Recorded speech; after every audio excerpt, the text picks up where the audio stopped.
deliveries and distribution centers more seamlessly than ever. In this ecosystem, humans and robots. Distinguished speakers, Mr. Pramod Kumar Agarwal, Principal Chief Commissioner of CGST Bangalore Zone, Government of India. Mr. Mallikarjun Rao, Head of Supply Chain, HAL, Hindustan Aeronautics. Mr. Nedungari, Senior Vice President of International Business, Data and Technology India Private Limited. Ms. Mansi Nagri, Chief Product and Marketing Officer, Mahindra Logistics. Mr. K. Ganesh, Partner, McKinsey and Company. Ms. Bhanumati from CII. Good morning, ladies and gentlemen, good morning, and welcome to the 11th edition of the Global Supply Chain Summit. The theme today is Building Tomorrow, the Rise of Resilient, Sustainable, and Technology-Enabled Supply Chain. My name is Sukumar. I'm the CEO of India for TVS Supply Chain, one of these, and proud to be part of this event. Let me introduce our distinguished speakers. It is my pleasure to welcome Mr. Pramod Kumar Agarwal, Principal Chief Commissioner, CGST, Bangalore Zone. Mr. Agarwal has served as a departmental representative in the Customs, Central Excise and Service Tax Appellate Tribunal, Mumbai, in the roles of both Additional Commissioner and Commissioner. He has also held Commissioner positions in Central Excise and GST Commissionerate across Mumbai, Jabalpur and Nagpur, as well as in Customs, Mumbai. And under his able leadership, two major infrastructure projects were completed. The rupees 1,000 crore office and residential complex at Vadala in Mumbai, and the All India Customs Brokers Licensing and Management System called CBLMS. Thank you, sir. Welcome to this event. I'm also happy to welcome Mr. Mallikarjun Rao, Head of Supply Chain, HAL, Hindustan Aeronautics. He's been with HAL for over 3 decades, and he has over experience with Ministry of Defense. Mainly, his expertise has been across production, operation, and commercial functions in supply chain. Welcome, sir. Thank you for joining us today. Mr. Durgadath Nedungadi, Senior Vice President of International Business, Data Technology. He brings vast experience in taking businesses to scale and is chartered with driving growth initiatives across international markets for Nitrodyne. He's earlier worked with Metric Stream, HP India, Singapore, and Wipro, where he helped to scale businesses, transformed organization, and managed portfolio mixes. Welcome, Mr. Nedungadi. Let me next welcome Ms. Mansi Nagri, Chief Product and Marketing Officer, Mahindra Logistics. Mansi has over 17 years of experience in brand and marketing communication, and as well as digital. And she's led marketing roles across diverse industries, driven multi-channel marketing programs. She holds a bachelor's degree in engineering and MBA in marketing. Thank you, Mansi, for joining us today. Also extend a warm welcome to Dr. K. Ganesh, from the knowledge partner, McKinsey and Company. Dr. Ganesh is a partner in McKinsey, and he's a global lead of manufacturing and supply chain center of competence at McKinsey, Chennai. He specializes in logistics and supply chain transformation for various industry verticals, including auto, consumer and chemicals, and has over 22 plus years of research and consulting experience with over 200 plus papers and leading journals. He has written 13 plus international books and editorial board for 5 plus international journals. We look forward to hearing from you, Dr. Ganesh, today. A few brief words on the event before we hand over to our distinguished speakers. About the CII Institute of Logistics. It is a center of excellence established by CII. The CII Institute of Logistics mission is to enhance the logistics competitiveness of Indian industries by actively working with stakeholders to achieve this goal, driving improvements and fostering collaboration across the logistics sector. The CII Institute of Logistics drives a variety of initiatives, including in-house corporate training, online interactive live weekend sessions, and the CII School of Logistics, all aimed at equipping professionals with essential skills for the evolving industry. Recently, they also partnered with the IMT Hyderabad to offer an exclusive full-time postgraduate diploma in management program. We also take this opportunity to welcome our academic partners here in this event. And in continuation of that, we also have encouraged a few students to attend this event.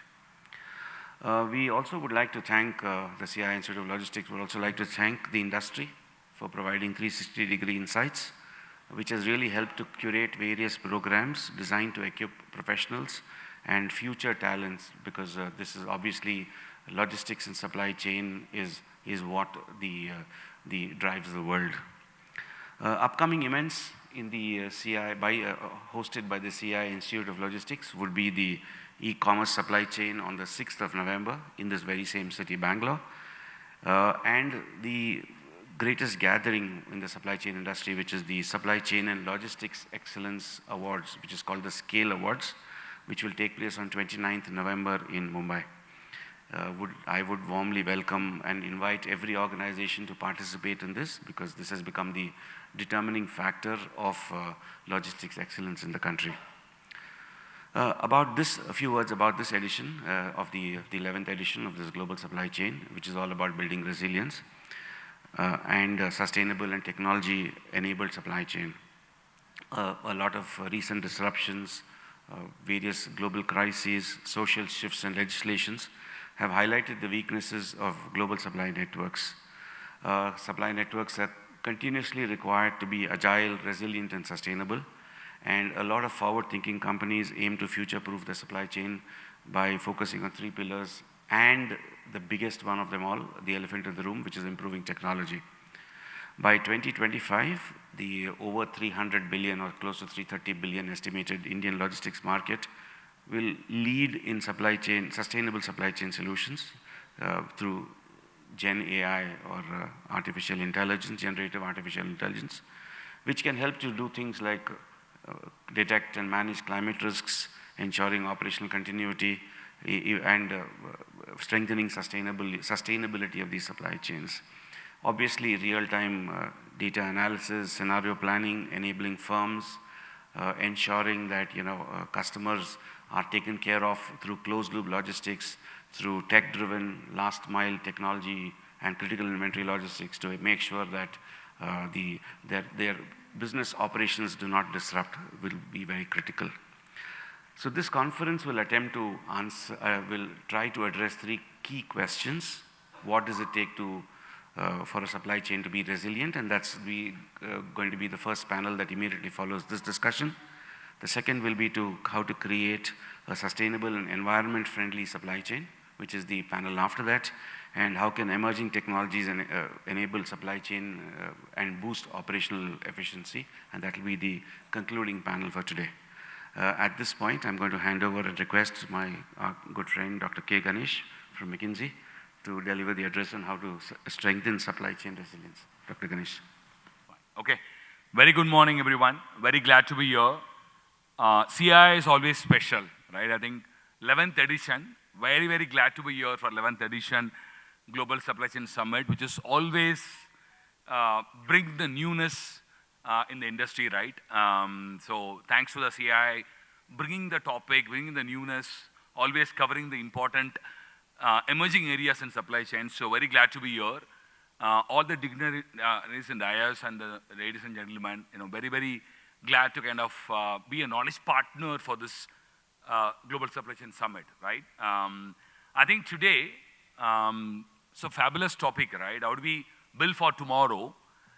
Resilience, I think after COVID is evolved, everyone actually wanted to be a flexible and resilient. I think from there it actually, the word actually catch up and every organization actually is moving along.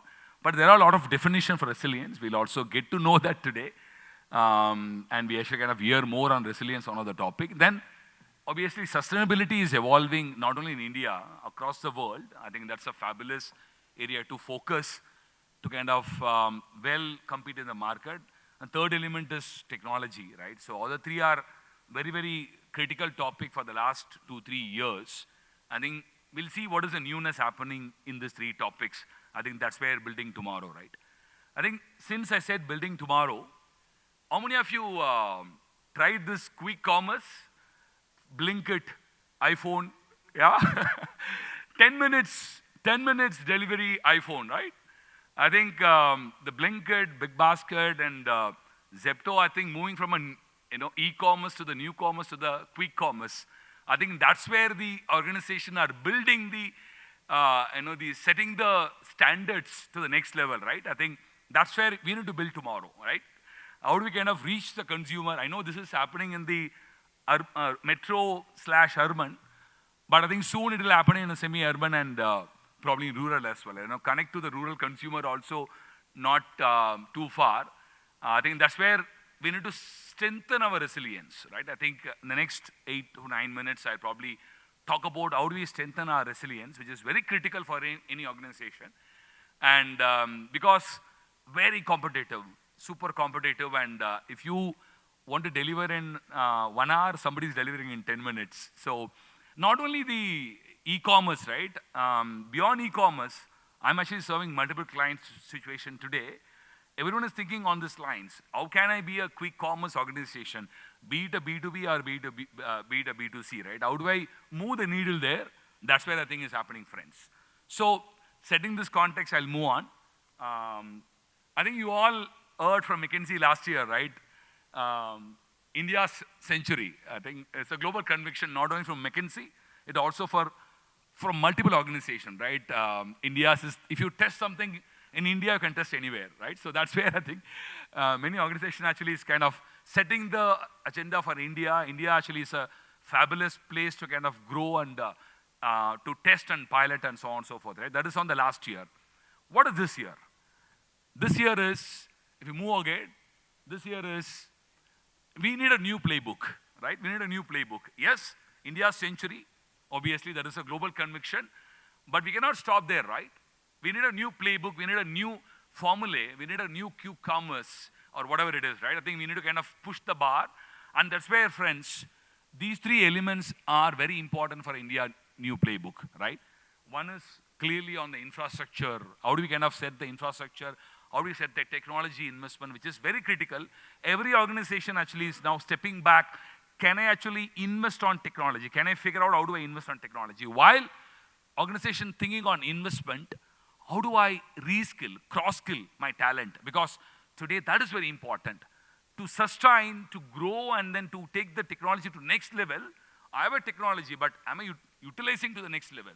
That's where the reskilling, upskilling, cross-skilling for the sustainable and digital supply chain is also very important. And Mr. Sukumar, you mentioned in terms of AI, GenAI, right? I think these 3 are very, very critical in terms of the new playbook, friends, right? Somehow we are covering these 3 topics in our conference. We are actually matching the reality, right? Technology, which is digitization and supply chain, well covered, and reskilling sustainability is also very clear in terms of the today's agenda.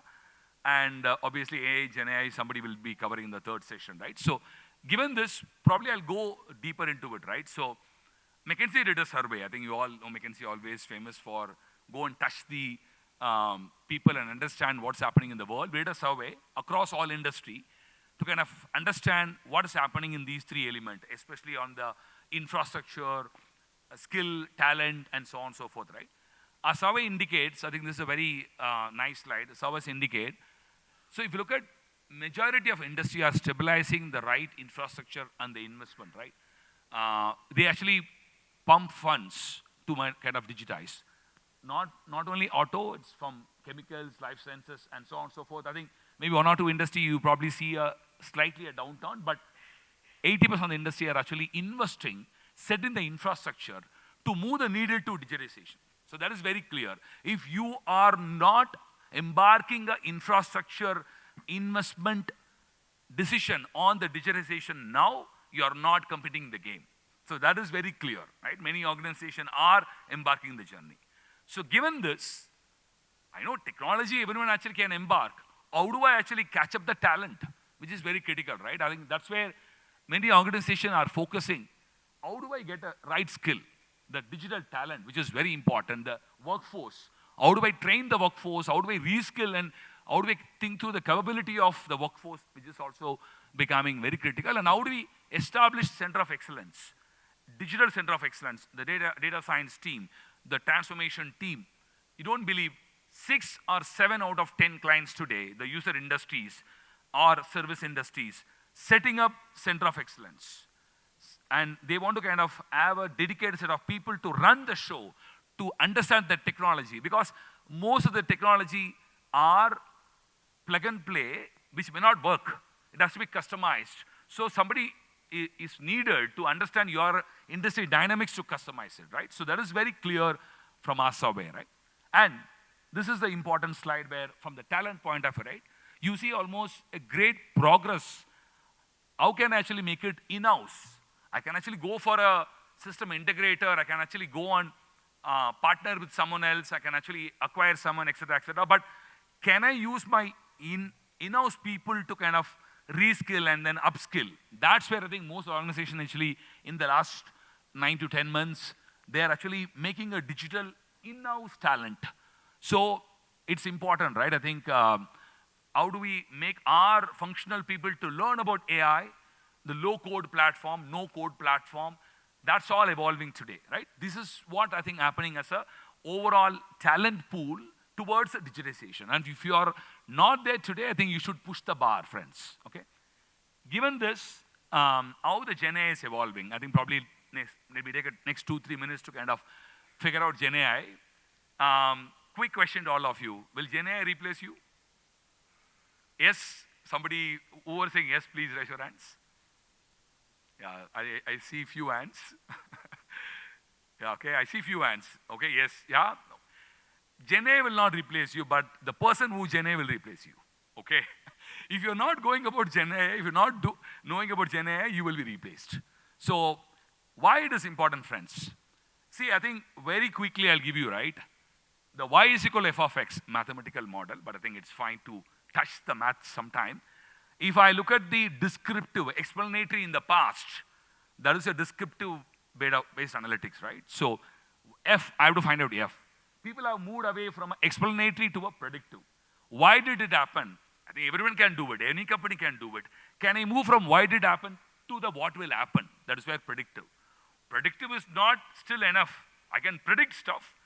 Can I prescribe? How can we make it happen? This truck is going to delay. That is prediction. Now tell me, how do I avoid the delay? What are the 3 input parameters actually can come to avoid the delay? That's where, how can we make it happen? The delay cannot happen, right? So that is also not enough. Can I move from a prescriptive to a Gen AI, which is create content? Can you please create content? Because today, the anomalies, today the complications are huge.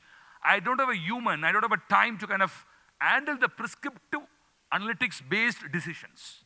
I don't have a time. Everyone is actually prescribing solutions. Computers also can do it. So can I actually have a Gen AI to kind of understand this? That is also very important, friends, right? So given this, Gen AI is actually evolving in 3 aspects. One is, how do we extract the insights? Number 1. How do we generate the content? Number 2. How do we kind of interact with the user in a better way? So it's becoming a faster, more scalable because we're getting globalized. It's becoming more human-like so that you don't need people to kind of interact. And the Gen AI will actually do this, right? It is through multiple ways, right? It can be via text, can be via image, audio, and so on and so forth, right? One quick example, right? One of the organization was very much worried by 3 sales experts going to retire now. All my field force will call them for any complications. How am I going to handle? They are like 65 plus now. How am I going to handle? I think what GenAI did, 6 months, captured all the audio suggestions from the experts. Then the chatbot created 93% of the suggestions from the chatbot matching with the experts. So it's also a risk. That's a different element. We'll discuss that about today as well. That is where the GenAI actually helped the company. Another company in the US, they actually scanned all the restaurants' menu cards, and then they figure out which hotel need which raw material, knock the door, hey, you have a pizza, pasta, etc., etc. This is the raw material you need now. So I think that's where people are utilizing GenAI to kind of insight extraction and so on and so forth, right? How much of percentage GDP going to grow? Any quick guess through GenAI? 1%, 2%, 3%? It's huge. We're actually going to have like close to 5 to 8% of GDP is going to go because of GenAI. It's like a fabulous amount of 4 to 7 trillion opportunity, right? That's important, right? And which function and industry is going to impact? Every functions. The front-end function, the sales and marketing, the customer operations, the supply chain, across multiple industries. By the way, the industry applications across functions are huge, friends. Many companies within India and globally embarking GenAI. Go and study these in Google. You don't need Ganesh to teach you. Bosch, Airbus, Daimler, all of them are actually moving the needle on the GenAI so that the user interaction, the insight generation, and the content generation can be actually go in the next level, right? And how India is evolving. There is a 4.6 trillion opportunity is going to come from a global trade shift. Do you guess how much India is going to catch that out of 4.6? It's huge, almost like 20%, right? It's like a 1 trillion opportunity going to come from India. So India is the game. India is the country, and we are here to kind of capture this massive global shift, friends. While this shift is going to happen, we need to follow the trend. Many industries are going to capture this trend. Not only autos, generally we see, although auto is an industry, but aerospace, semicon, chemicals, and so on and so forth. These industries going to capture this 1 trillion opportunity for sure, and that's a game plan. With this game plan, with this actually a fabulous note, I leave the dais to the next speaker. All the very best to CII for this conference. Very, very important topics for today. Aim yourself, how to connect to consumer, how to connect to the last mile in a bigger sense. That's where I think it's a big need. With this, I thank to the audience, and thanks a lot. Thank you. All the best. Thanks, Dr. Ganesh. I think two things I would take out. One is you've obviously underlined the need for a new playbook in the resilient space, as well as, I think for most people in this room who are supply chain practitioners, the fact that 20% of the trade is going to be in India, that means a lot more work for us, which is good stuff. Thanks so much. Let's now shift to the second part, which is sustainability, and so building sustainable supply chains. Can I invite Ms. Nagari to please deliver a part?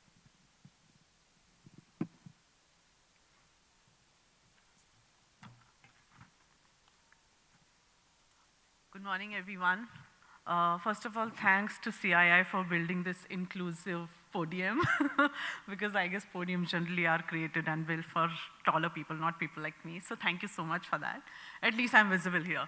So good morning, everyone. I guess the topic that I'm going to speak on is building sustainable supply chains. Okay, so very interesting topic to talk about, and something which is very close to us at Mahindra Logistics. So let's first understand the importance of sustainability. If we look at the recent Paris Climate Agreement change, right? So it was agreed that we limit the global warming to 1.5 degrees. Okay, over 1,000 companies globally, including us at Mahindra Group, have also decided to adhere to that and become net zero by 2050. All right, but when you look at logistics and actually transportation, it is one of the major contributor of carbon emissions, and that actually makes it very challenging for us to reach there. And if we look at transportation, which actually can grow up to 60% in terms of carbon emissions by 2050 if we do not do anything today. All right. And of course, a significant Indian dilemma is that how do we ensure that we provide affordable access while at the same time being carbon neutral, right? So I guess the next part is that the challenge that we face is from macro to micro, okay, which means that we all, organizations or even people, right, and different organizations want to do good, we want to be sustainable, we want to do the right thing. But when it goes down to the brass level, we all know that it becomes a little harder to achieve, right? And there are a lot of challenges. In fact, we did a survey like 2 to 3 years back with CII Institute of Logistics with over 500 organizations and leadership to understand the importance of sustainability in their businesses. Okay, and as you can see on the slide that a large part of these organizations believed and they were very vocal about their commitment in decarbonization. and almost 50% had even set the goals and targets to be carbon neutral by 2040, 2050. All right, but there was one larger concern among all the organizations, which was that there is no clarity in terms of data, right? We don't know how to really measure this. So what gets measured gets done, okay? And that, I guess, is a big challenge in logistics industry because we really don't know what is the right way to, and the perfect way to measure carbon emissions. Okay, so one way to look at it is that, what if we all decide that let's not do anything at all, let's just sit in our places and chairs, and something miracle will happen one day, right? And we will get a one fine day in 2040, 2050, and suddenly everything is sustainable, everything is green, right? But unfortunately, that's not the real world that we live in, and that's not going to happen. So we all have to then do something in order to ensure that we make supply chains sustainable, and all of us have to contribute in some way. Now, I think there are key challenges actually that impact the energy transition, okay? On the demand side, we have seen that there is a lot of increase in seasonal demands, and not really only because of e-commerce boom, but also because of the way we have festive seasons in India. Okay, few festivals actually drive a lot of demand, and now it has become omni-channel, especially after COVID. Okay, so hence it becomes extremely difficult to forecast demand and derive predictability. So, and also we live in the country where cost to serve is extremely critical and important, right? And hence it becomes extremely important to ensure that with the economies, we don't really get into the situation where we have to take a choice or make a choice, right, between being sustainable or cost efficient. Right?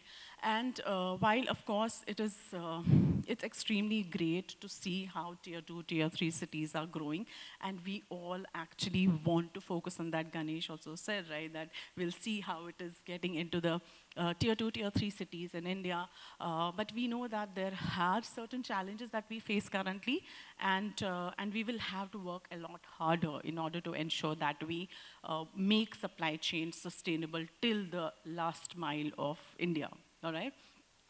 On the supply side as well, there are challenges. The obvious, I guess, the obvious thing is that we always think that if we want to go green, we go electric, okay? But to be honest, it was great to see how technology will really impact global economy and India. But in India, technology is still evolving. So the challenge is that how do we really ensure that it's easy to make the transition with current technology, all right? That is one part. Second is that we have seen there are a lot of gaps and challenges still in infrastructure, whether it is electric charging stations, LNG filling stations. So how do we ensure that infrastructure plays a part so that it becomes easier, right, to drive sustainability in India? And actually a lot of it, like I come from Mahindra Logistics, right? We are logistics solutions provider. A lot of companies actually outsource this to service providers now. And we face a lot of challenge in order to ensure and then drive premium, right? And ensure that the cost burden does not come to us. Of course, from demand side as well, it becomes difficult for them to take the cost burden because of other set of challenges.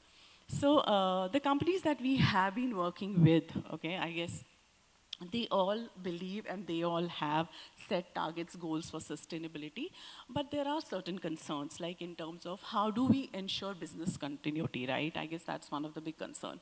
How do we ensure that infrastructure supports the business and operations?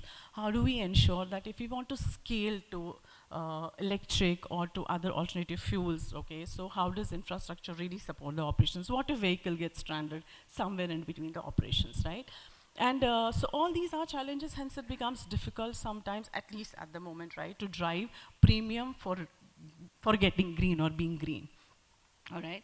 So what I think, okay, of course, these are not the only ways to achieve it, but just some thoughts on what could be done, and we have started following this in Mahindra Logistics. One is that develop an integrated approach in terms of developing a clear baseline. So basically, understand what the carbon emission, how much do you contribute to carbon emissions currently, and start from there and start measuring and see how can you reduce it, right, at your level, maybe in small parts and bits and pieces, but at least you have something to start from, okay? Adopt available technologies and accelerate to scale them, right? Technology plays a very important role, and technology gets obsolete very fast. So you have to be at it, you have to change technology, upgrade it, right? Establish clear and measurable programs and define your action plan in such a way as per the initiatives and goals so that you can track them regularly, okay? Redesign your supply chain with the customers, and it becomes extremely important, and we have done that in our last mile to a larger extent. And it becomes important because then both the parties own the success of that supply chain, right, or the operations. And last but not the least, of course, create win-win partnerships, not only with your customers, but also the business partners and associates that we work with, right? And extremely critical and important, an asset-light business model. Okay, so what we have done in MLL, I mean, of course, we still have our own set of challenges, but at least we have started this journey, right? And we have tried to build green logistics ecosystem. Now, in the center of the green logistics ecosystem, we have something called as emission analytics and advisory platform. Now, this platform basically enables our customers to get real-time visibility of carbon emissions, focusing on transportation, all right? So we have all our trucks currently on the platform that we run for different customers and industries. All right, we have currently 1,200 customers who are on board, who we have onboarded on the platform, so that it gives them visibility on the carbon emissions and enables them to take the decision of decarbonizing the supply chain, right? So I have a slide further. I'll just quickly move to other elements and initiatives that we have. We have also built 7 million square feet of solar-powered warehousing network across India. These facilities are grade A, platinum and LEED certified facilities, which we run for diverse industries. All right, and we are continuously working on expanding the network. And these are, of course, we provide customizable solutions to our customers across different industries. Then we have done some bit of work in low carbon, mid-mile, and long-haul solutions as well, right? We launched an initiative called as Pro Trucking, which is basically an efficiently driven network for the customers. All right, and we redesigned the supply chain for customers in order to optimize the operations. It is not electric, it is still ICE, but it is a lot better as compared to other vehicles because of the fuel that gets used is less as compared to other vehicles. All right, then we also have carbon neutral cross-border solutions that we run through our freight forwarding business, and also last mile delivery business, which is completely electric. So I spoke briefly about emissions analytics and advisory platform. I hope, Sham, I have some time still. All right, okay. So I was told that we have to stick to time, so I'm following the rules. Emissions and analytics and advisory platform. As I mentioned, that this is one platform which has two parts. One is basically it gives customers visibility of the carbon emissions. It has a carbon calculator, and it also enables customers to see, okay, their carbon emissions. They can actually simulate and try different options by selecting different fleet, different fuel, or different vehicles, etc., to optimize the supply chain and then see that how carbon emissions can be reduced. So it enables them to take the informed decisions by selecting these different options and simulating it. All right, so, I spoke about, sorry. Yeah, so we run the largest fleet of last mile, electric last mile delivery, right? We have 1,600 vehicles currently running in 24 cities. We have 3-wheelers as of now, but we are moving to 4-wheelers depending on the demand and how it is going forward. And this is one area where we have seen a lot of interest from customers a bit easier to manage because there is an infrastructure for the last mile, right, as compared to the long haul and line haul, right? So this is picking up fast. And I spoke about multi-client warehousing network, which is solar powered. Now these are basically, these are sustainable architecture, all the operations. We follow a lot of circularity measures and a lot of energy efficient practices within our warehouses for customers. In fact, that when we have a discussion about our facilities with customers, this becomes one of the important point of discussion. Okay, what are the sustainability practices that we follow? Okay. And so we are in this journey, to be honest, and we are committed to be carbon neutral by 2040. I would say that, that we have just started the journey, and we are trying to accelerate our speed right in the journey, but there's a long way to go, of course, and we are working towards it. I would just, in the end, just say one line, okay, I guess. A brighter tomorrow begins with a better today, all right? And hence, I think all of us have to contribute in some way to make today better so that we can actually make our future better. Thank you so much for your time and attention, and I really thank CII for giving me this opportunity to be here. Thank you, guys. Thank you, Mansi. Actually, to the delegates and the practitioners in this room, it's very clear that whatever we talk about sustainability is not just in classrooms or in concepts, but you actually shared some very relevant examples. I think that was very helpful. I was in a conference yesterday, and a couple of other things, if I may be permitted to add, was the area of sustainable packaging and diversity, in addition to whatever was mentioned here. So those two came up as well, and I think for the panel which comes later in the day, perhaps they could look at including this. I just move on to my next speaker, Mr. Nedungadi. Outside, before we came in, you were sharing some very good insights of how your tech works very well with traffic monitoring. So may I request you to share it with everybody.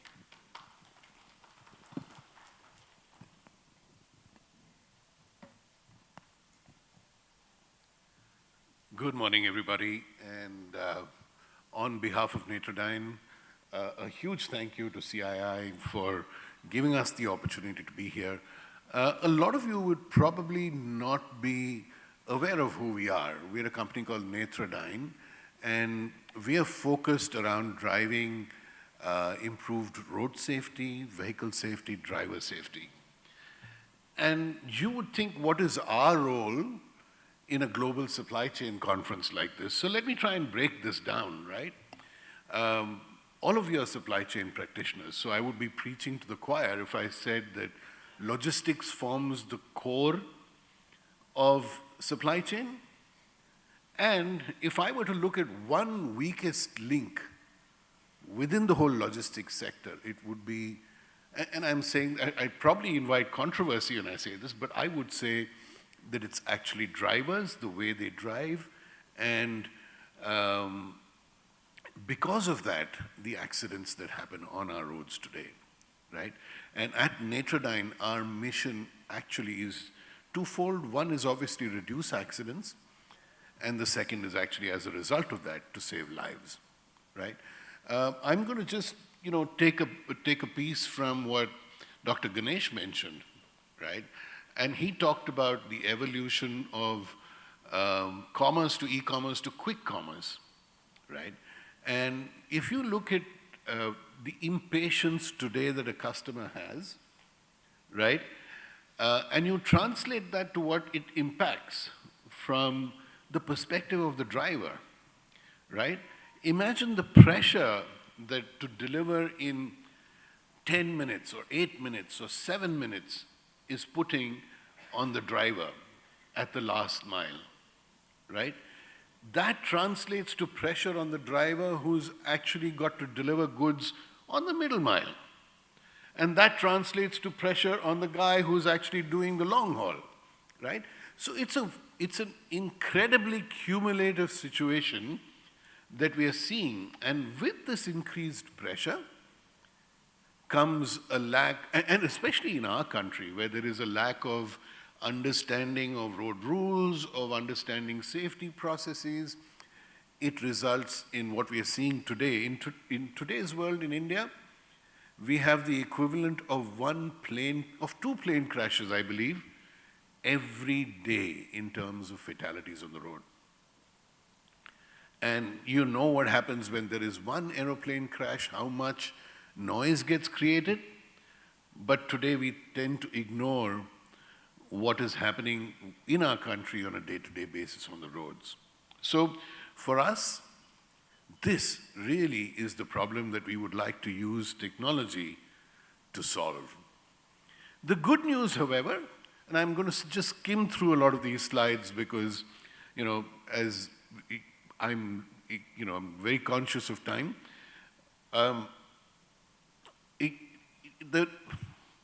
Sorry. Am I doing something wrong? This slide talks about, the number of accidents. Oh, it's the other way around. Oh, it's.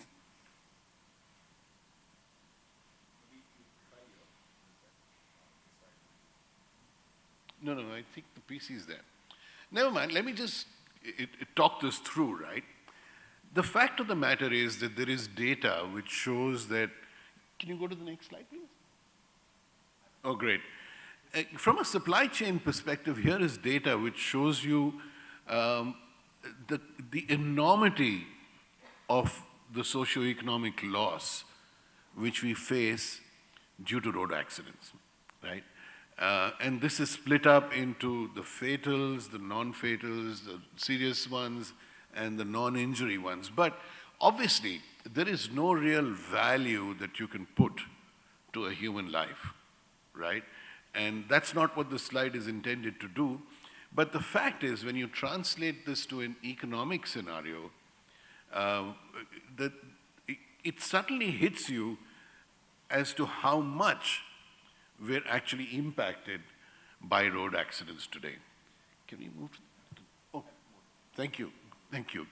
And, the fact is that we've done a lot of studies and research. The fact is that in fact, the vast majority of road accidents are due to driver behavior problems, right?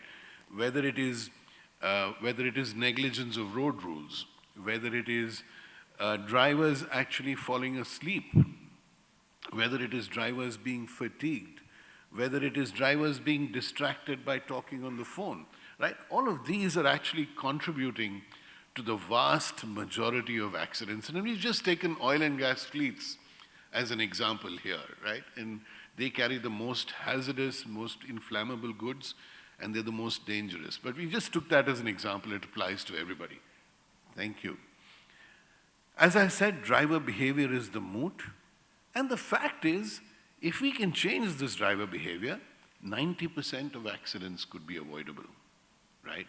We're actually seeing results of customers who use our technology, who've stated publicly, both in India as well as globally, that their accident rates have come down 50%, right? 50% is significant.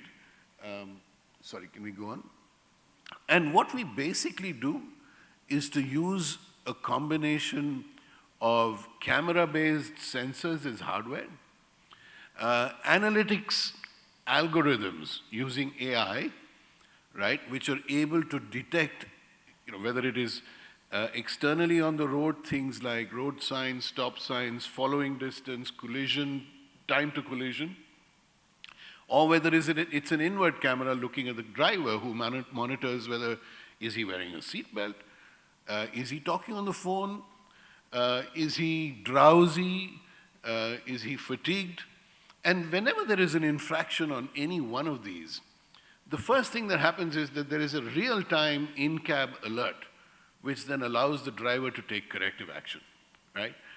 At the same time, a minute-long video of what happened in that infraction gets transmitted to maybe a fleet manager or a safety manager through the cloud on a portal. And that's the next level of action which the fleet can take, right? So what we then also do, just move What we then also do is to give fleets data on how their drivers are actually behaving by giving each one of them a score, right? So we found this to be extremely useful. It engages drivers. It inspires them to drive better because they know where they stand on the ladder of drivers within their fleet, right? And not only do we actually give them a score based on the mistakes that they've made, we also give them positive recognition for the good driving behavior they've displayed, right? So for example, if a guy slows down on a highway to allow another vehicle to come and get into his lane, that we consider that good driving behavior, and we give him positive points for that, right? And then if you gamify this, if you incentivize drivers with this, we have found that it automatically leads to a culture of driving improvement, right? We actually did a study with Zoomcar. This was, of course, pre-COVID, where we just installed 500 devices on Zoomcar vehicles without actually enabling the inward camera, without actually telling drivers what was happening, with just the beeps that were produced in those cars. Accident rates came down by, I think it was close to 16%. Speeding came down by 50-odd%, and so on. So, simple use of technology has proven that it can change driver behavior. When you add on, what we also do on top of that is to actually coach drivers, right? We enable, so the first level of coaching is the in-cab alert. And as you can imagine, when you're sitting in a car, if you hear beeps, your mind automatically tunes to drive in a way that that beep is not created, right? That's real-time coaching which happens subconscious to the driver. Based on the videos that we upload to the fleet manager, he or she can actually coach the driver based on the alerts that he has generated over a period of time.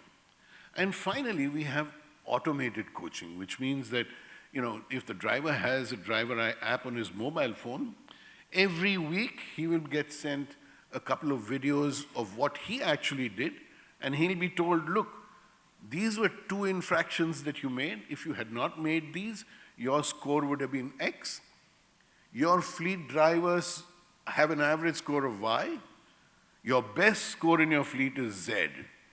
And if you had not made these infractions, your score would have been, approximately there on that line. So as a 360-degree system, we hope that firstly, by alerting drivers in real time, you prevent an untoward incident happening, right? Secondly, by providing drivers a score, you inspire them to drive better. And third, by providing them coaching, you're constantly driving improvement, and so therefore increasing the overall safety of the system. I'm not going to talk anymore. We have a stall right outside, so if you're keen, we can actually show you what I said in real life. But I'd just like to end by saying that, Mansi talked about a great program for sustainability, which a lot of organizations are actually investing in. We would love to see the same focus on safety. And we would be glad to work with any and all of you in your organizations to try and develop a template which together we could use to save that one extra life on Indian roads. Thank you very much. Thank you, Mr. Nedungadi. That was fascinating, the use of tech. And I think the socio-economic that the impact that you mentioned, $150,000 at 1.2 crores, eye-opener. I didn't realize that number at all. Thanks so much for sharing that. Now, ladies and gentlemen, let's get into a sector-specific subject. May I invite Mr. Mallikarjun Rao, Head of Supply Chain of HAL, Hindustan Aeronautics, to address us.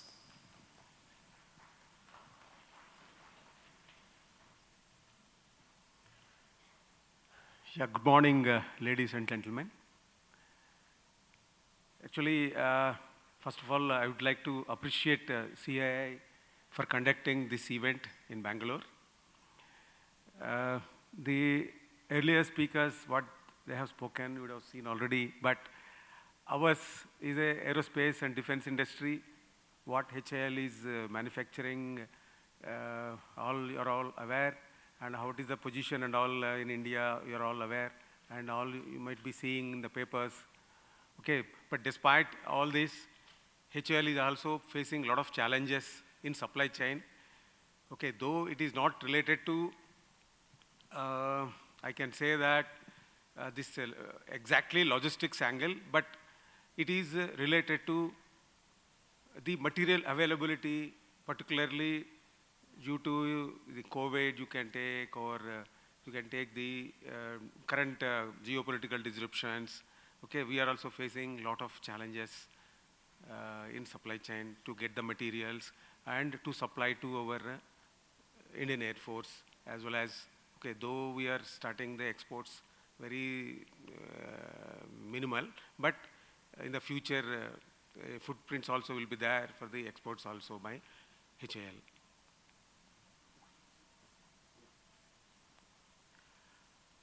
Yeah, before starting this, I would like to mention two quotes. The first one is, the business opportunities are like buses. There is always another one coming. It is said by Sir Richardson and Branson. And another quote, action is the foundational key to all success. It is told by Pablo Picasso. Any industry, if it is followed, these two quotes, definitely it will have feathers in their cap.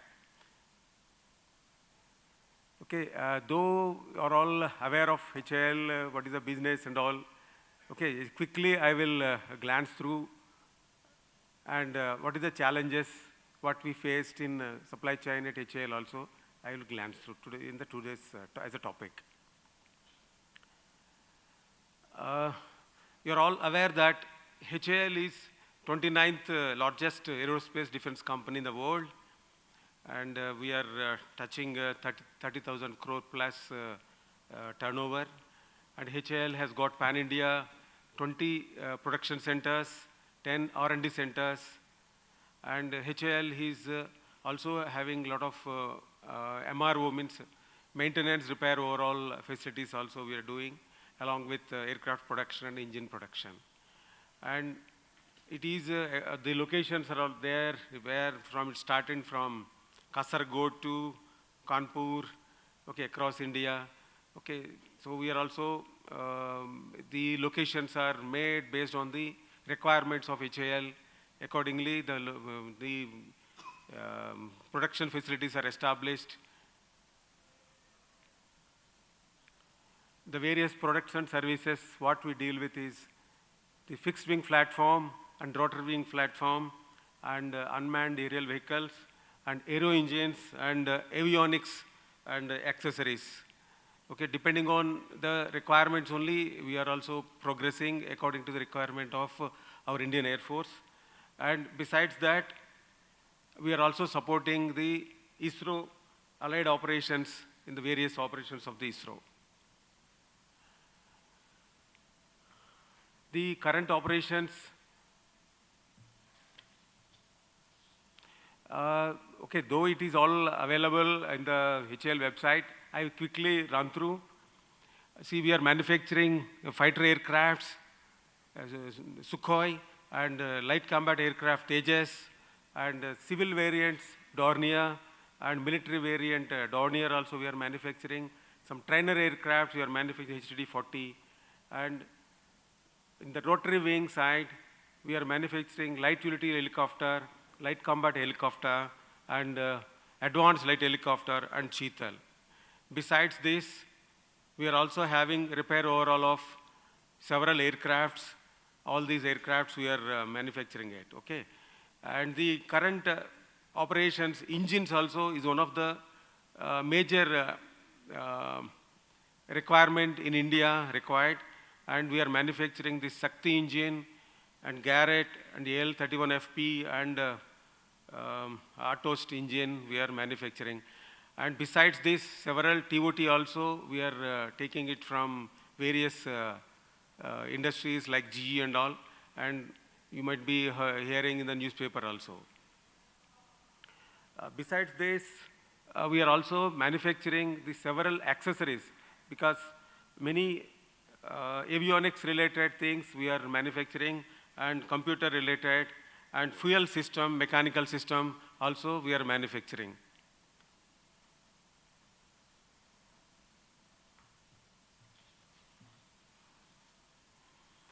And besides our own HAL requirement, we are also supporting industrial gas and marine engines for shipyards. Also, we are also supporting, and one division is there in Bengaluru, IMGT, we are doing that. Okay, this is the gist of our operations. Now I will go back to what the challenges, what we faced in the supply chain.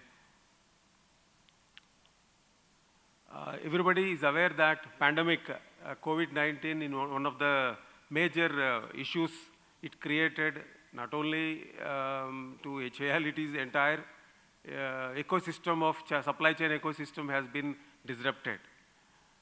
Okay, and another one is the geopolitical scenario in the current countries like Russia, Ukraine, and Israel and Taiwan, where it is we are all affected for the several parts. See, what we are facing currently in HAL is the raw material availability. Or you are all aware that aircraft raw materials is not like any other raw materials. Okay, see, we have to operate through a mill grade or mill specified aircraft production we have to do. So for which the raw material is one of the critical area we are finding difficulty. In the current scenario of the geopolitical scenario, raw material, input raw material, they're all taking long lead time of more than 1 year, 2 years.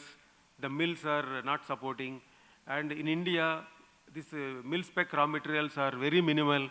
Like I can tell Midani, Yantra India, Starwire, few private players only they are manufacturing this. Okay, there is a depth of opportunities are there in the industry to develop these raw materials, but it is a long process, a sustainable process is required for manufacturing these input raw materials. See, another problem is the logistics support. Okay, anyway, as we found logistics support, though COVID-19 created a lot of issues, but with the help of our own partner, Maman Lari, we have got the support and we could sustain for that. Because being a defense goods, we cannot carry with any other private partners and all. It is only, it's a mandatory that we have to go through. It is another challenge for making the defense goods movement across India, as well as where repair overall is required for the parts or for the systems which are on the aircraft by the several OEMs across the globe. Taking these parts also, being a defense goods, it's a challenge to us. For example, getting some engines from USA or Russia to India, it is a challenge because it requires a lot of permits and a lot of, because the sovereignty issues are there, so many issues related to that is there. This is one of the challenge, and it has been taken up through intergovernmental agreements, and we are on the job. And another challenge what we are finding is, because of this current geopolitical scenario, the non-availability of these avionics systems. See, many parts are dependent on, many electronic parts are dependent on the Taiwan or Israel or Ukraine. So because of the challenges currently in their country, we are finding this difficulty. So what we are doing is we are planning a lot of indigenization activities, which I will cover now. Okay, with that we are going to sustain such challenge. And another challenge what we are finding, any item, any systems of the aircraft, it takes longer lead time because of the development process. You're all aware that there is a certification bodies are there, DGA QA or Semilac. The critical quality system it has to undergo for the airborne items. And another challenge, what we are finding is the obsolescence. Yesterday technology, today will not be there. So this is one of the challenge. We are finding difficulty with respect to avionics parts. We need to continuously upgrade our products and satisfy the customer. And the availability of the cutting-edge technologies in India is another challenge. Like I told, engine is one of the, aircraft engine is one of the cutting-edge technology which we have to develop, and it takes longer durations. And the rapid change in the customer's requirements that due to technological advancement, this is another challenge what we are finding it. So how we have managed the supply chain? See, inventory in stock. We have no choice other than to keep the inventory in stock, and then we have managed our fleet requirement, means aircraft fleet requirement to go through.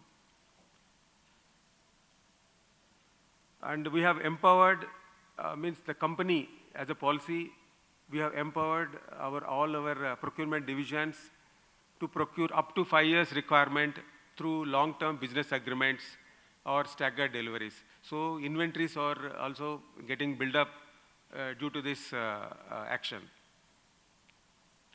And another activity towards Atmanirbharata, the actions or the vision of our government in order to make sure that we have to do a lot of indigenization efforts are going on. And towards this indigenization, we have two types of policies HAL has introduced. One is the Make 1 and Make 2. And Make 1 is the HAL funded programs, and Make 2 is the industry funded programs.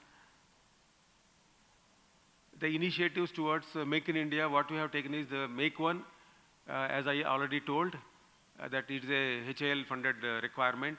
For this HAL issues several RFQs in the open tender, either in government e-marketplace or outside means what I'm saying, our HAL e-portal. These RFQs are floated, and the industry partners, they can see them and participate.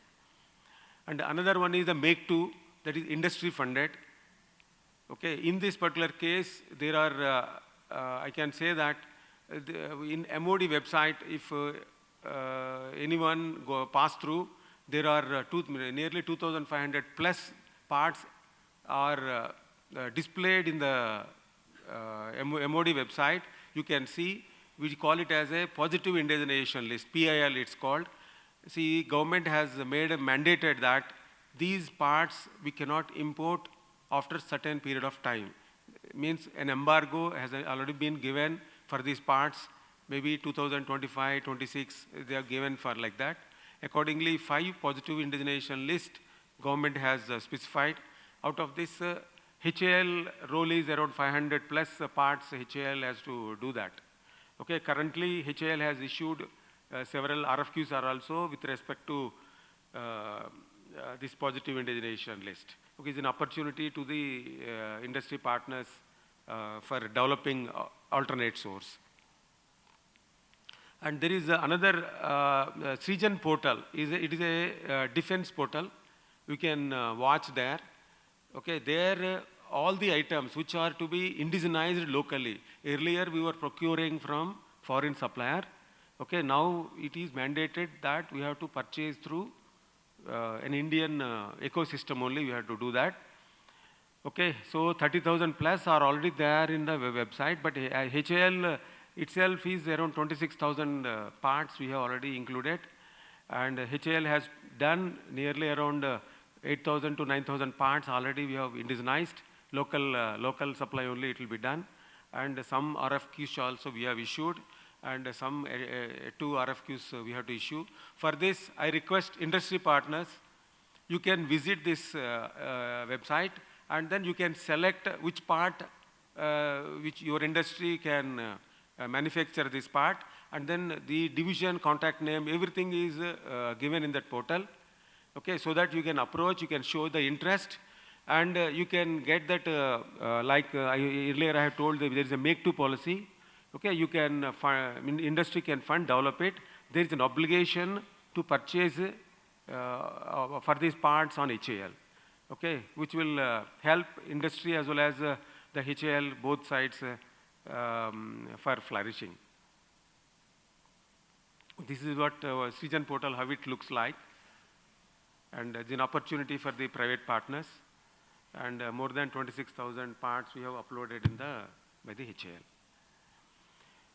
Okay, the type of categories of the materials for indigenization, we have also made that. Okay, like the fasteners, rubber items, mechanical parts, electrical, electromechanical, avionics, bearings, and the raw material. Okay, this is what the raw material, which is, I told that is the critical part, what we are finding difficulty. And another focus what HAL has given is for development of systems and major items through indigenization. We have identified more than 800 LRUs or systems, and we are currently importing. All this needs to be indigenized.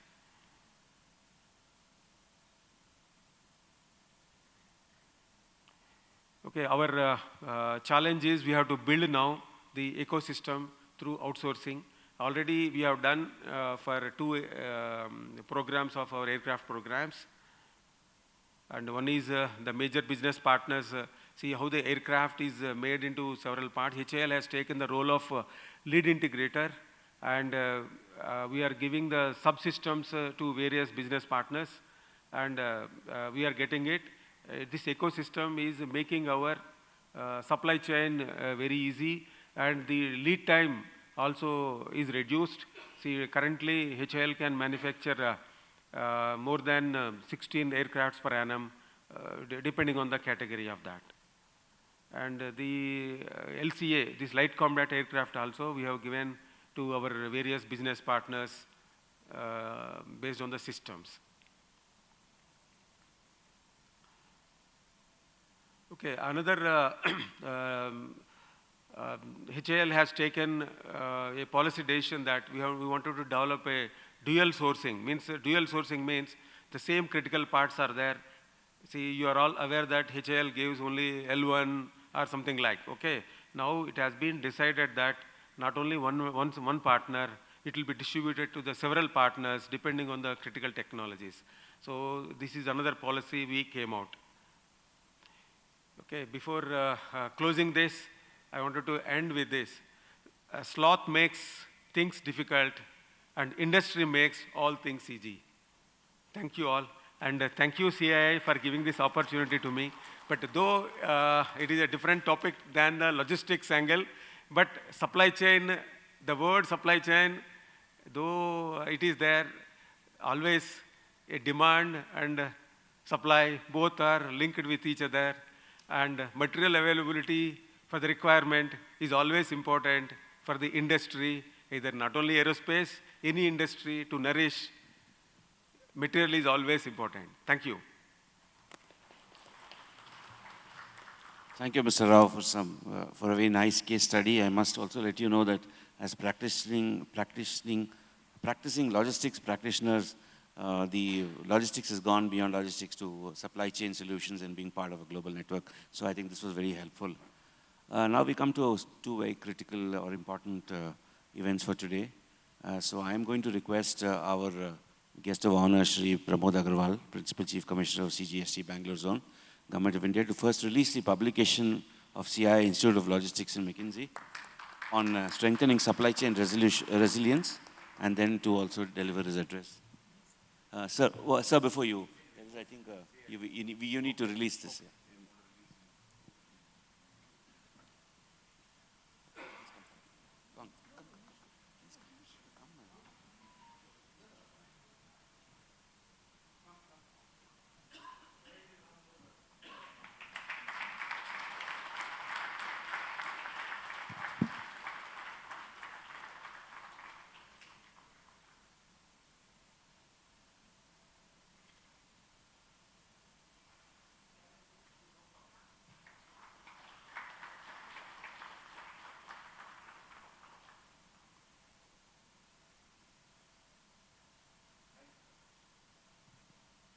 Can I now request you, sir, for your thematic address?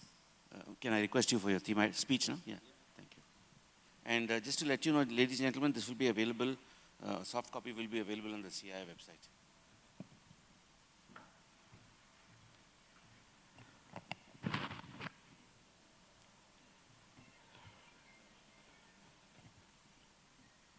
Suprabhat.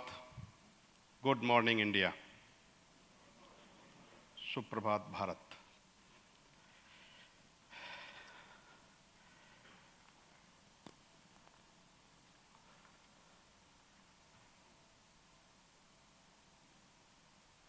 Friends,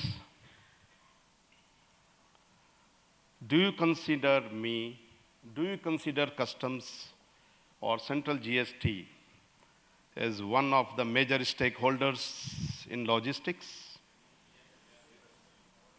Do you consider me as one of the major logistics partner in global supply chain? Yes, inevitable. So I am very relevant. Yes. It gives me immense pleasure this morning to address this August gathering at the Global Supply Chain Summit. And theme for this summit is really very close to my heart, that is very dear to my heart. Building tomorrow, the rise of resilient, sustainable, and technology-enabled supply chain. Naturally, the moment I said this supply chain, so this applies to me also. You know, I have to guarantee you, I have to commit from Government of India a resilient and efficient, technology-driven, and transparent indirect tax administration from Government of India. Because me is a very important part of supply chain, or we can say the value chain. Honorable Prime Minister, the visionary leadership, you all know that PM Gati Shakti plan and then National Logistics Policy in 2022, which aimed to enhance India's logistics efficiency and build a resilient and sustainable supply chain ecosystem. Furthermore, through various transformative measures in customs administration and GST department, we are making global trade more transparent, agile, and secure. I'll just touch upon some of the very significant changes which have been made in the recent, if you can help me. No, of course you can say that your technology, but I'm trying to more focus on you, yeah. So these are the certain basics or important and very recent transformative measures which Customs Department has taken. You all know. Customs Department is the one department or GST department which has used crisis, challenges to transform into, to convert into the opportunities. We all know, we have seen how the whole ecosystem of business, of especially the supply chain, was disrupted during COVID. And you all know how Customs Department has responded. That time I was working as Chief Commissioner of Customs in West Bengal, having 3-4 countries bordering, that was my charge. Bangladesh on one side, another side Nepal, then Bhutan. And we all know that to make supply intact to these landlocked countries, India has signed several bilateral agreements, and we are committed to make uninterrupted supply to these countries during this period also.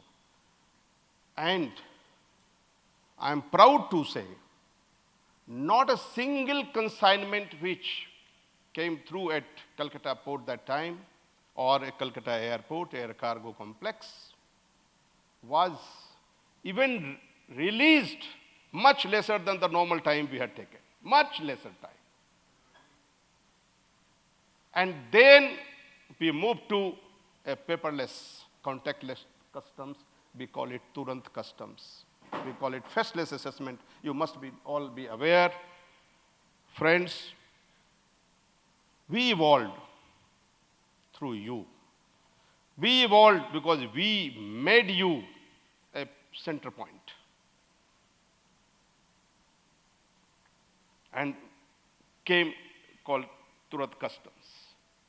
Paperless, contactless, and faceless customs administration.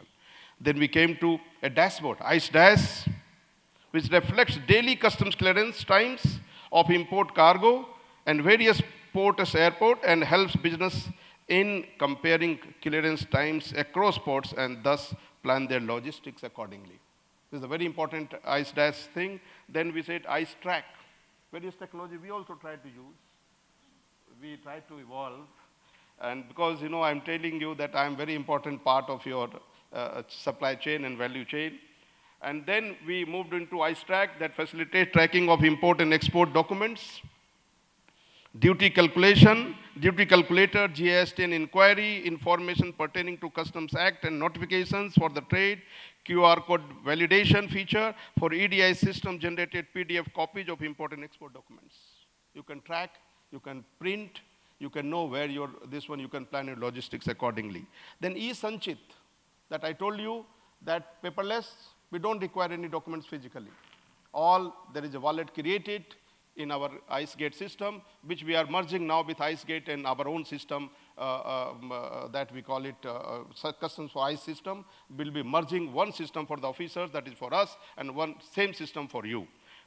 Very recently we'll be doing. And then we have for you a revised Authorized Economic AO program, AEO we call it, Economic Operator. We must be aware of this. What exactly is this? We want to play a very important role in the supply chain to provide you a predictable and secure supply chain. That if you are authorized here in this country, you will get facilities other country, and if you are authorized there, you will get a lot of facilitation measures in India. With deferred payment of duty, with faster clearance, lesser intervention by the customs. Then we have introduced in 19, just before COVID, and we popularized this in manufacturing and other operations in warehousing regulation. We popularized this, that you manufacture and export in your warehouse. Warehouse is very important part of your logistics sector. And then will not charge you duty as long as the goods are there in your, it is only deferred payment in your bond and your warehouse. We try to, this is the very important aspect of Make in India, Make in Atmanirbhar Bharat. I am glad to know that HIL has taken so many measures for indigenization. I will touch upon that later on. Let me first, sector specific of my, and others, can you move the next slide? So these are some of the basic, other measures which we have initiated, 24/7 customs clearance at 17, at least 19 air seaports and 17 air cargo, implementation of electronic sealing for containers by exporters under self-sealing, single window concept. You must be knowing SWIFT means other partner government agencies where you want clearance for goods clearance from customs. Then like, for plant quarantine, drug controller, other department, we have a single platform. That automatic documents which you have filed for the customs will move on to them. They will give their NOC and goods will be cleared. So that single platform is already in operation. We call it single window project. Then we have single window interface for facilitation of trade, which has been extended now for export also. HL, please utilize this facility because your footprints have to be increased on export also. Mahindra can also utilize this because I know some exports are there through Bombay Port and Navaseva. Yes. And rollout of express cargo clearance system. You must be now we are talking of everything is speed, everything quick.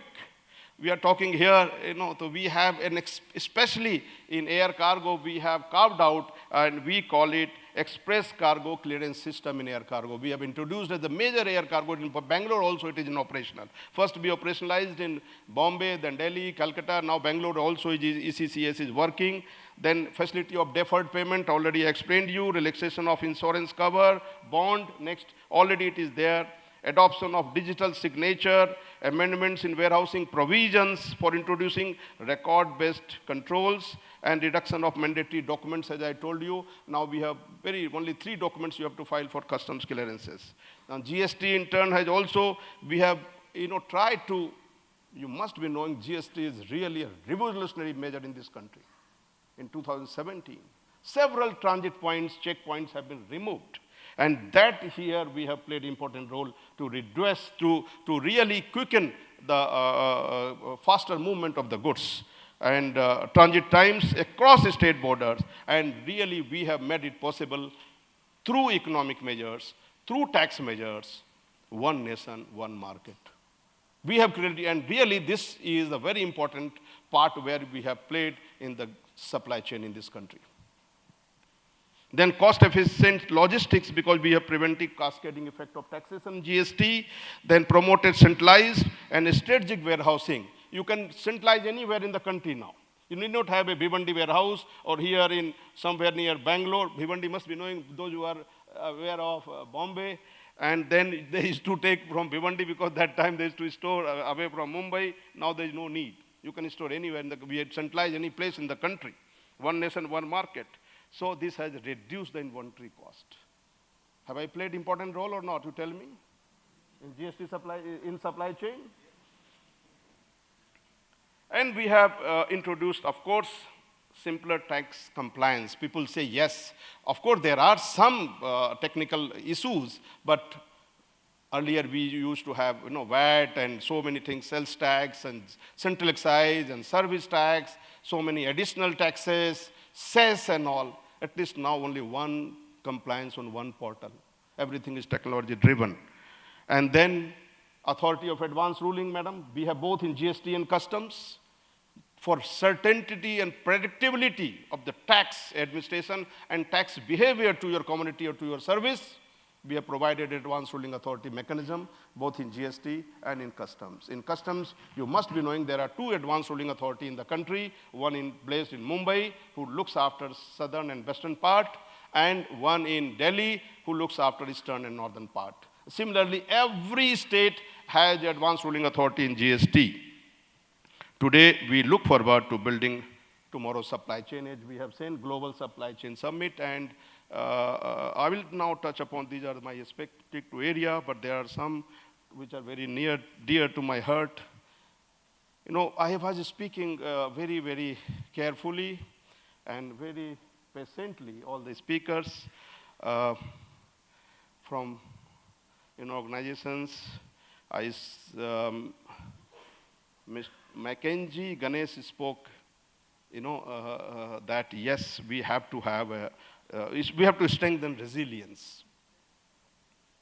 And then for that, he said that still we are not now on the test and pilot basis, and the new playbook has to be introduced for India. And why? Because it is India's century. Let me dwell upon further. And Mansi, of course, went on to say that, of course, we have to increase our green footsteps and to make the supply chain sustainable. No, not supplyable. All our initiatives have to be sustainable in this country. If you want to make as a globe, and we want now, you have seen our Prime Minister, a visionary leader, how he speaks, and the platform recently you must have seen his US visit and UN is the way he speaks. Now India is unstoppable. India is now unstoppable. Let us use this opportunity. If not today, as one of the speakers said, if you want to build future, you have to make this today better. Friends, this is the time. We have political will. We have a visionary leader. We have a very strong and resilient industry in you. Let us use this opportunity. People say, विकसित भारत एक सपना है. Yes, I have dreamed of विकसित भारत. जब हमारे सपने नहीं होंगे तो हम सपने को पूरा करने के लिए क्या कदम उठाएंगे? हमने सपना लिया है. 2047. Friends, 2047 is not very far. Say we are fifth largest, we have to go for third largest economy. We'll make, 5 or 6 trillion by 2027-28. Friends, I am not talking about the figures. I am talking about the facts which are prevalent in today's India, today's Bharat. 140 crores, 50 crores already above poverty line, created last 10 years. You all have seen, at least the young of my audience, the younger generation who are here, they must be, when this new leadership came 10 years back, they must be there in schools and colleges. and they have really witnessed and they must have seen the changes in this country that we have undertaken in the last 10 years. Not only in our soft skill, I'm telling you, being in government, not only in our attitude, but not only in performance, but in our connect to the people of this country, to the taxpayers of this country, the way we have behaved. Now, this is the testimony that we are collecting more than 22 lakhs crore of GST in this country. Nobody could have imagined. This 140 lakh, because this is the young India today. आज भारत, युवा भारत, आज भारत की शक्ति युवाओं के हाथ में है. The power of this country, power of India lies in the hands of you people. Power of this country, power lies in the hands of industry, because most of the industry are led by the yuva, the youth of this country. You have seen the history of the startup. I don't want to repeat the figures. Who has created? You people have created. Your will has created. The countrymen has created. This 140 crore people, which was the census, हमारे देश में इतनी आबादी है, this is an opportunity for us. You should use it. This is the great human resources. Make it skilled, make up skill. Already you have talked. अरे gap नहीं होगा, when we will not have gaps, then where will have the opportunities? आज हम क्यों बैठे? Why we are sitting today? Because we have the opportunities in form of gaps. These are the opportunities. इसलिए आज हम विकसित भारत की, when we talk of developed nation, when we talk of 5 trillion economy by 2027, 2028, or when we call it, say, Viksit Bharat and say 26, 27 trillion economy by 2047, we have to have, I said, last mile connectivity. My friends, my request to all of you, you deliberate today, whole day, on creating, I think there is no time left for me, if I can take 5 minutes. Then you have to have two things. One is people-centric approach. That you call it, in your terms, customer-centric. All initiatives, whether technology-driven or sustainability or resilience, yes, customer is at the center, but the human, you have to last mile connectivity, as all the speakers have spoken about that. Logistics means move, that supply means movement. Chain का मतलब ही होता है movement, गति.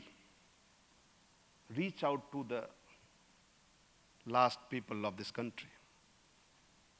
Somebody talked about that we have to move from urban to semi-urban to the village and the rural. We have huge potential in rural areas. We have huge potential in Mufasil areas. We have huge potential of production over there in form of primary goods, in form of agricultural goods. Unless we have those goods, primary goods, can we think of industrialization? Can we think of a resilient supply chain? Connect those, whether by way of goods transport, by way of passenger transport, or any other modes of warehousing. Give them opportunities, connect them. Today's connectivity will decide the future's progress. ये आज का भारत रुकने वाला नहीं है. जब रुकने वाला नहीं है, तो हम भी ऐसे स्टेप लेंगे, ऐसे इमर्जिंग टेक्नोलॉजी यूज करेंगे. So the first thing which I told, people-centric, and second was that change in our attitude. Attitude means we have to have love, empathy, and positivity. जैसे कि आप सोचेंगे that some spiritual guru is there. No. As a business leader, you have to inculcate. You have to have empathy for the people of this country. You have to have empathy for the customers, for the business customers. You can say your customers. You have to decide, you have to take into account the needs of the people of this country. So that we can say the inclusive growth. जो समावेशीय विकास. बोलने के लिए बहुत कुछ है दोस्तों, लेकिन somebody can understand Hindi here, na? Most of the people? Okay. लेकिन अब जब इस देश का युवा भारत है और हमको गति लेनी है, अब जिस गति से हम उससे faster we have to go. I am not aiming 2047. हो सकता है it may be possible that by 2040, 2037, we can achieve this. I don't want to be labeled. We don't want to be labeled as underdeveloped or developing nation now. When the world, when the globe is ready to listen to us, take this opportunity. And we are taking. I am very happy all the speakers, whether McKinsey, Mahindra, HAL, Netradine, all the steps they have taken. Ultimately, what is that? To make life easy, to make the ease of doing business, and ultimately make the life of common people easy. लेकिन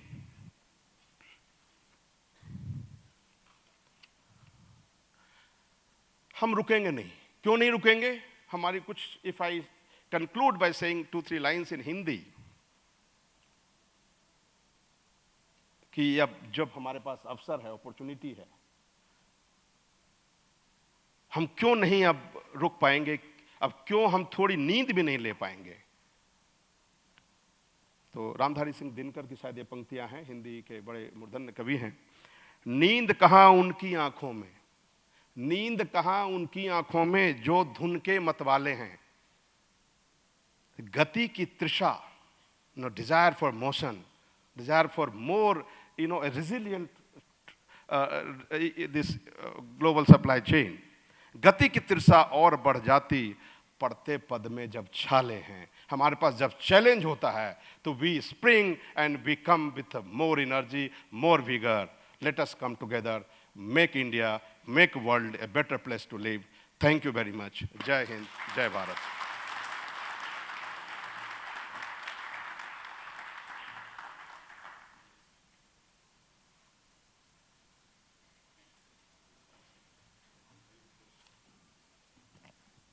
Thank you, Agarwal Sab. I must tell you that we share your passion and pride in the improvements in the regulatory landscape and the systems.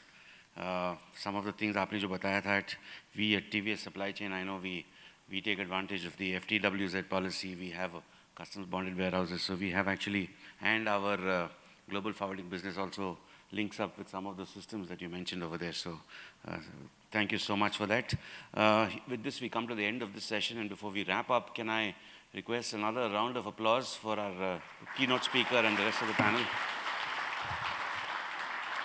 Thank you very much, everybody, for setting the agenda here. Thank you, everybody, for a patient hearing. Just before we wind up and break for tea and for the next 3 sessions to follow, a word of thanks to our sponsors, Mahindra Logistics, Netradine, Adverb Technologies, DP World, Biomer India, Manhattan, Total Group, and a big thank you to myself as well, the organization that I represent, TVS Supply Chain. Thank you. Thank you so much.